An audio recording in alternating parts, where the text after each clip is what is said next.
Pastor Matthew had never been a man of excess.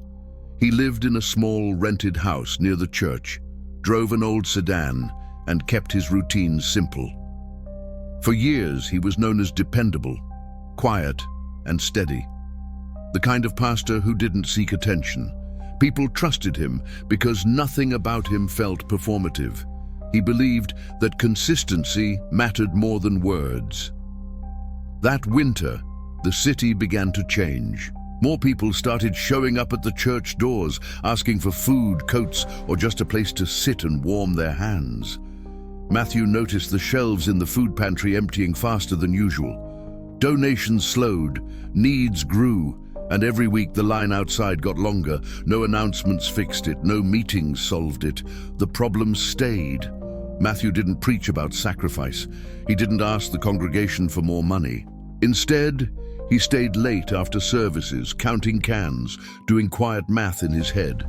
He watched families leave with less than they needed and children pretending they weren't hungry. His faith didn't show up in speeches. It showed up in how long he stayed, how little he slept, and how heavy the silence felt when the doors closed. One night, alone in the parking lot, Matthew sat in his car longer than usual. The engine idled while he stared at the cracked dashboard and the faded steering wheel he had held for years. It wasn't a dramatic moment. No voice spoke, no sign appeared.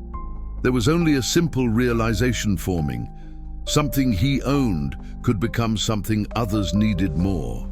A few days later, the car was gone. No announcement was made, no explanation given. But the pantry was suddenly full again. Hot meals returned.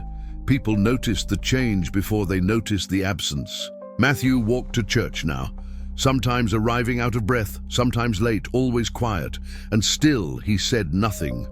What Matthew didn't know was that decisions made in silence don't stay silent for long. Someone had noticed the missing car. Someone had started asking questions. And in places where appearances matter more than intentions, generosity can quickly become a problem. Matthew wasn't remarkable at first glance. He woke up early, made his own coffee, and folded his shirts the same way every morning. He forgot to water the small plant by the window and sometimes left dishes in the sink overnight. People greeted him politely at the market, not because he was impressive, but because he was familiar.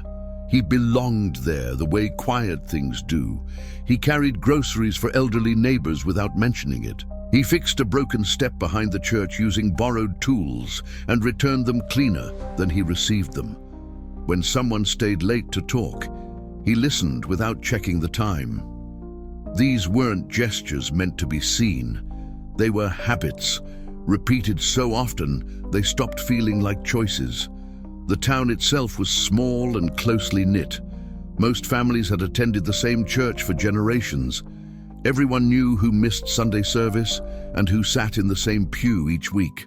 News traveled fast, usually before facts did. In a place like that, nothing stayed private for long, especially when it involved the church. Matthew had built his life around that community. His role gave him purpose, routine, and a sense of belonging that anchored him. The church wasn't just where he worked, it was where he was known. Losing trust there wouldn't mean embarrassment. It would mean isolation. And isolation in a town like that lingered. He wasn't immune to doubt. On his longer walks to church, he wondered if he had gone too far. He worried about how long his savings would last and whether walking everywhere made him look irresponsible instead of committed. Some nights, he lay awake replaying small moments, asking himself if silence had been the right choice. Nothing about Matthew felt distant or heroic. His life moved slowly, predictably, the way many lives do. And that was the unsettling part, because everything he stood to lose wasn't abstract. It was the same stability, respect, and quiet belonging anyone else might rely on. The shift happened on a Sunday morning, quietly at first, then all at once. Matthew arrived at the church and noticed conversations stopping when he walked past. A few people avoided sitting near the front, choosing the back rows instead. During the service, the atmosphere felt different, heavier, strained in a way he couldn't immediately name. When the final hymn ended, no one lingered like they usually did. He was still stacking chairs when a board member asked him to wait in the office. That was when the door closed. That was when the tone changed. That was when the story stopped being private. The words used were careful, but sharp. Concerns, irregular behavior, and financial irresponsibility were mentioned without explanation. No one accused him directly of wrongdoing, but no one defended him either. They referenced his missing car without asking where it went. They spoke about optics and how it looks to outsiders. Nothing concrete was presented, only unease wrapped in authority. The absence of facts made the air heavier. Fear filled the gaps where truth should have been. Matthew tried to respond, but every sentence felt incomplete. The questions came faster than the answers could form. Why now? Who had raised these concerns? What exactly was he being accused of? No one explained how selling his car had turned into suspicion.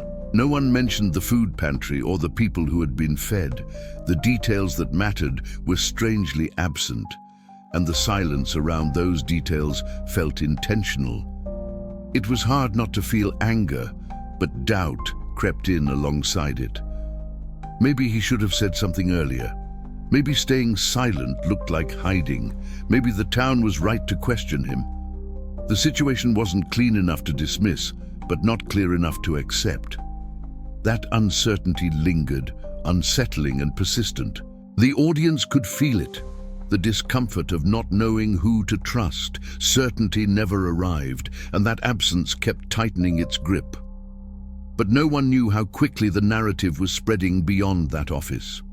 What they didn't realize was how a single conversation can fracture into dozens of versions by nightfall.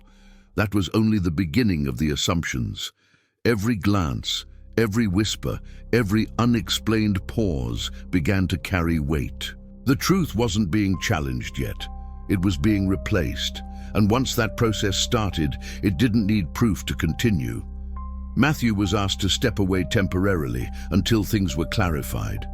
No timeline was given, no path back was explained. The wound had been opened, not treated. Nothing was resolved, nothing forgiven, nothing understood. The damage had only just begun, and whatever healing might come later was still very far away.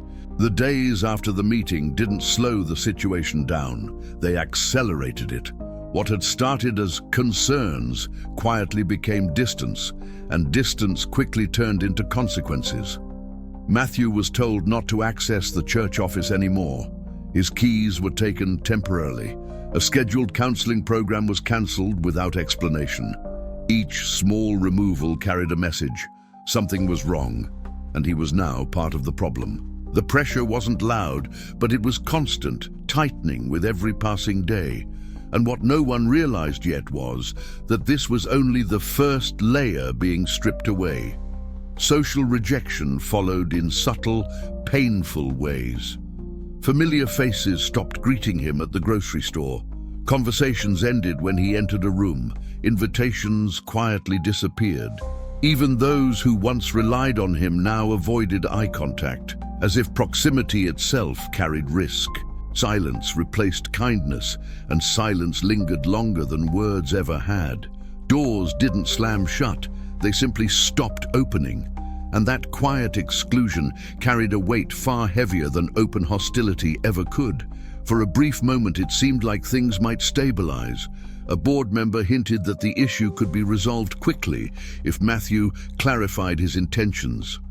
Another suggested that transparency might restore trust. He considered finally explaining everything. The car, the food, the decisions made quietly.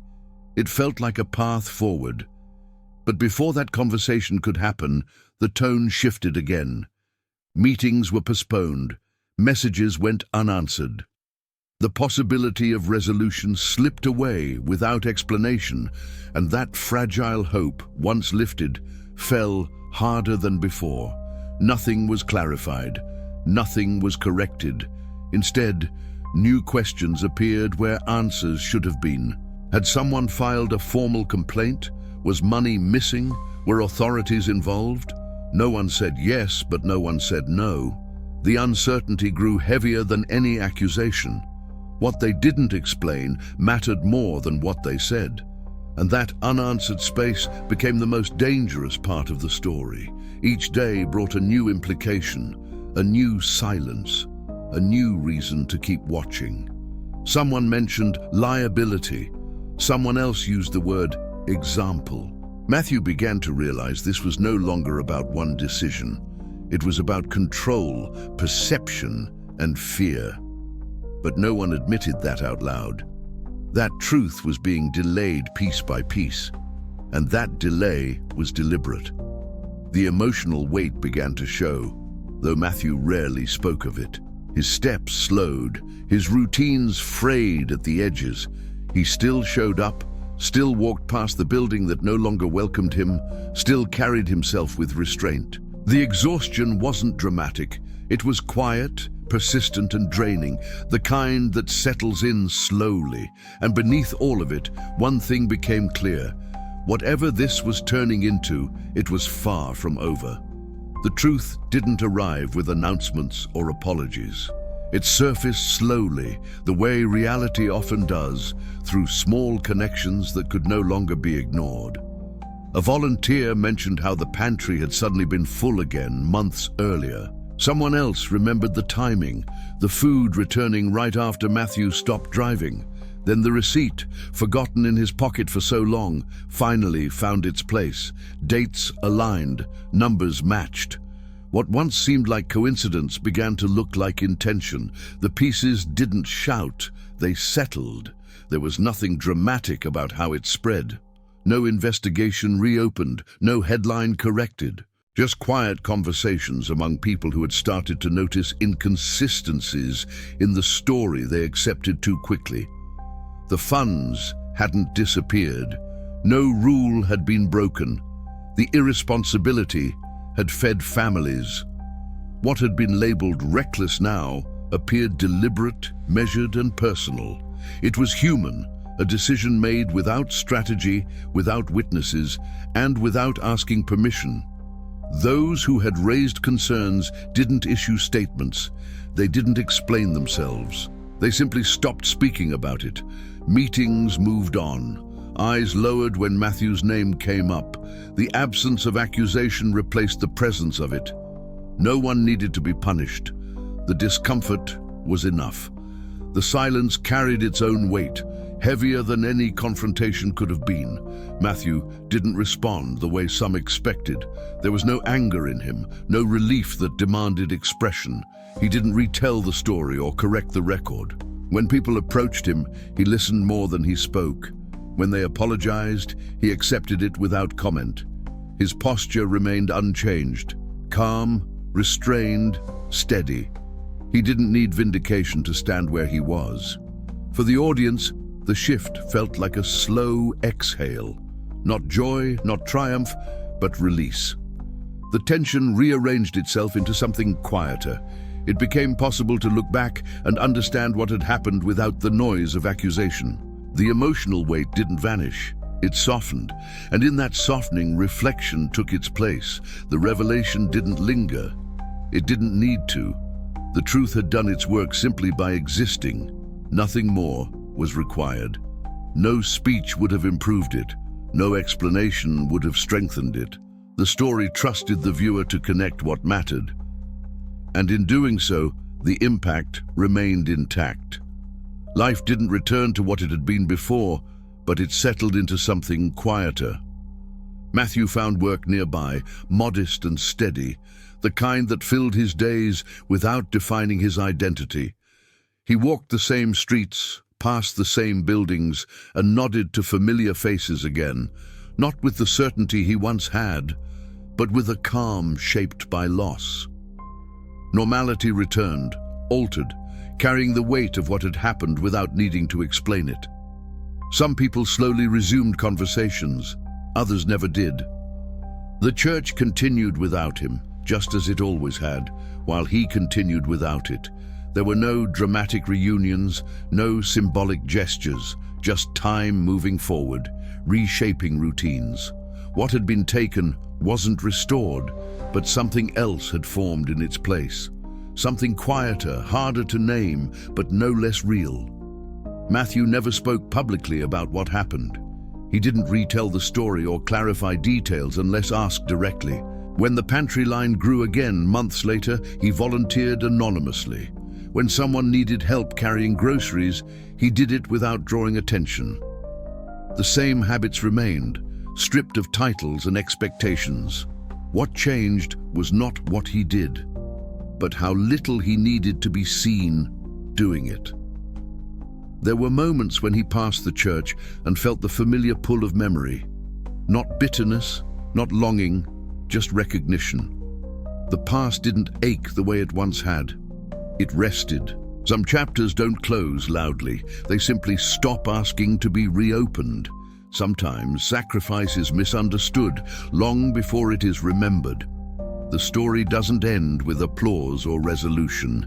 It ends with quiet continuity, with a man walking forward, unchanged in posture but altered in depth, and with a silence that lingers just long enough to stay with whoever has been listening.